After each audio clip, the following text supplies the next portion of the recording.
ముఖ్యంగా నమో వెంకటేశాయ.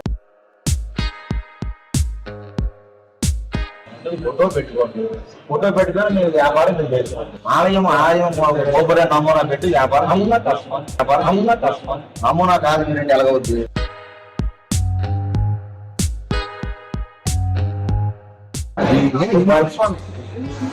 వినాలి కదా, మీరు చెప్పేది కరెక్ట్ అయితే నేను ఖచ్చితంగా మరి వాళ్ళ చిన్నపిల్లలు నమూనా కాదు మీరు ఎలాగవద్దు. ఎట్టకేలకు వెంకటేశ్వర స్వామి సెట్ కి తాత్కాలిక శుభగాడు పడింది. ఈ ఒక్క సెట్ తో లక్షలు ఖర్చు పెడితే గానీ రాని పబ్లిసిటీ రాయుడి గారి మిలిటరీ హోటల్ కి వచ్చేసింది. అది ఒక ప్రచారమే కదా, కరెక్ట్ నువ్వు చెప్పింది, ప్రచారమే. కానీ అది వ్యాపార ప్రచారం కాకుండా స్వాములు నచ్చ చెప్పిన యజమాని మొండికేయడం చూసి భక్తులు అవాక్కయ్యారు. వినాలి కదా, మీరు చెప్పేది కరెక్ట్ అయితే నేను ఖచ్చితంగా మరి వాళ్ళ చిన్నపిల్లలు చివరికి హోటల్ ఎవరి చేతతో ఓపెన్ అయిందో ఆయనే వచ్చి స్వామివారి సెట్ కి తెరదింపారు. చేసిన ఘనకార్యానికి మందలించి ఆలయ నమూనా తీయమని చెప్పడం మానేసి దానికి ఈ బొజ్జగింపులు ఏంటో అర్థం కావడం లేదు. ఆ వెంకటేశ్వరుడు దయ వల్ల ఇది చిలికి గాలివాన కాకుండా ఇష్యూ ఇంతటితో పరిసమాప్తం అవడం చాలా సంతోషం. మాంసాహారాలు వండి వచ్చే ఆ హోటల్లో బంగారు వాకిలి ఆనంద నిలయం సెట తీయడానికి ఎంత సమయం పట్టిందా అని భక్తులు అవాక్కయ్యారు.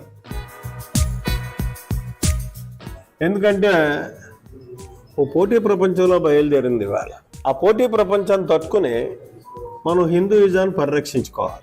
వెబ్ సిరీస్ మాదిరి పొడిగించి వ్యాపార ప్రతిభ కనపరిచిన యజమానులకి, రాజకీయ మైలేజ్ పొందిన పొలిటికల్ పార్టీలకు, పైసా ఖర్చు లేకుండా హోటల్కి పబ్లిసిటీ చేసిన మీడియాకి హ్యాట్స్ ఆఫ్. సోషల్ మీడియాలో రీల్స్ రూపంలో సెంటిమెంట్ పండించడంలో సదరు హోటల్ యజమానులు సిద్ధహస్తులని అర్థమవుతుంది. ప్రతిదీ చక్కగా వాడుకున్నందుకు అభినందనలు. నమో వెంకటేశ. ఇది వ్యాపారం. జోసులు నెగిరి కానీ పరిష్కరించకపోతే ఖచ్చితంగా ఇక్కడే మేము టెంట్ వేసుకొని నిరహార దీక్ష ప్రారంభిస్తాం. సాధు జంతువులా కాకుండా పోరాటానికి కూడా సిద్ధం అవుతారు అవసరమైతే. మా కుల దైవం సార్, మా ఆరాధ్య దైవం. మీడియా మిత్రులు చాలా అనుమానాలు ఉన్నాయి, చాలా క్వశ్చన్లు అడుగుతున్నారు. వెంకటేశ్వర స్వామి వారిని వాడుకొని మేము వ్యాపారం చేస్తున్నామని ఇంత ఇంచు మేము కించపరిచాం.